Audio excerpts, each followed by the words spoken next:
All right, today we're doing a quick teardown of a real heavyweight in Indian industry, Amara Raja. What's so interesting about them? Well, they're a company of contrasts. On one hand, they seem rock solid and stable, but on the other, there are some pretty tough questions about their efficiency. So let's jump right in. I'm willing to bet you have. I mean, come on, whether it's at a local garage, on the side of a truck, or maybe even sitting under the hood of your own car, this bright green and yellow logo is just everywhere. But do you know the powerhouse company that's actually behind this household name? Yep, that's right. The iconic Amara brand is the star product of Amara Raja, a massive publicly traded company that's a giant in the energy storage world. And that's the company we're going to break down today. So let's get a proper introduction. You might know them for the battery that starts your car, but their tech is doing so much more. We're talking about powering everything from huge telecom networks to the Indian railways. They really see themselves as a technology leader, and they've got a serious global footprint to back it up. So here's the 30,000-foot view. They are, without a doubt, a dominant force in India's battery market. Their bread and butter is manufacturing lead-acid batteries. And they're not just selling to car owners, they have a huge industrial client base. And get this, they export their products to over 50 countries across the globe. Okay, that all sounds really impressive, but how does it actually work as a business? Where does the money really come from? Let's pop the hood and see what makes this engine run. And wow, here it is, plain and simple. This business is all about one thing: lead-acid batteries. I mean, look at that. They make up a staggering 96% of the company's entire operation. This is their core, their engine, their whole focus. And inside that massive 96%, the business is really split into two huge markets. First, you've got the automotive side we all know, right? Supplying batteries to giants like Maruti Suzuki, Tata, and Hyundai. But then there's the industrial side, which is just as crucial. They're providing the power for telecom towers for companies like Airtel, for the entire Indian Railways network, and for critical backup power systems for big tech like Infosys. All right, so we know who they are and what they sell. Now it's time for the main event, the financial health check. Let's get right in there and check the company's vitals. And we are starting off with some really good news. This company is on seriously solid ground. First off, it's almost completely debt-free, which is a fantastic sign of stability. It also consistently pays out a healthy dividend to its shareholders, and on top of that, it's gotten more efficient with its cash, meaning it needs less money tied up just to run its day-to-day operations. Now this is the million-dollar question for any growing company, isn't it? Selling more stuff is great, but are you actually making more profit from all those extra sales? Let's see what the data says.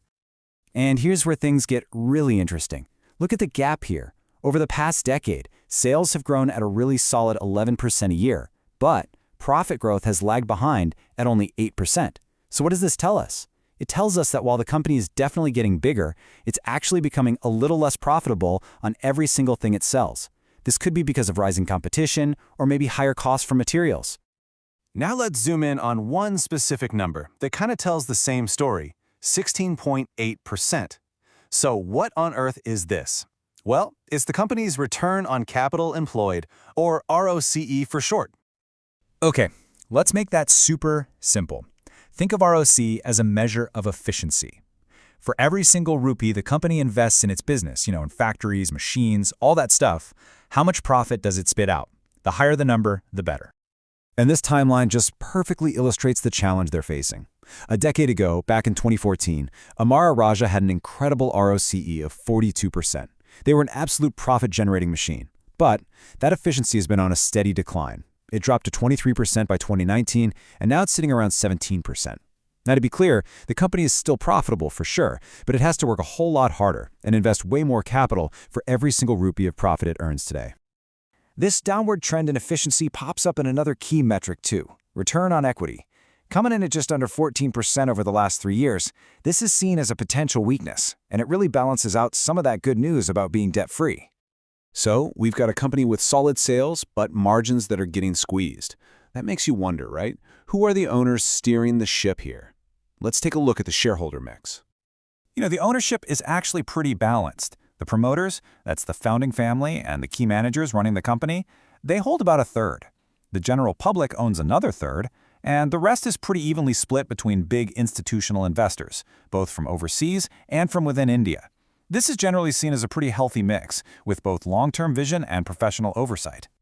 Okay, we've covered the business, we've looked at the finances, and we know who owns it. Let's pull everything together and look at the final big picture. And here's your final dashboard. We're looking at a huge company, right? Its total stock market value is over 17,000 crore rupees. Its valuation, what's called the PE ratio, is a pretty reasonable 21.8. It pays a dividend and, as we've talked about, it's almost totally debt-free. So overall, the numbers really paint a picture of a large, stable player in the game. So, if you're going to take away one thing, it's this. Amara Raja is a stable, dominant market leader. Its sales are steady, its foundation is solid. The real challenge for them going forward is figuring out how to reverse that profitability slide and start making more money from their impressive sales. And that really leaves us with one final big question. The company is an undisputed king in the world of lead-acid batteries today, but as the entire world shifts towards new energy technologies, is Amara Raja ready to adapt and lead the charge into tomorrow? That's the big question on everyone's mind.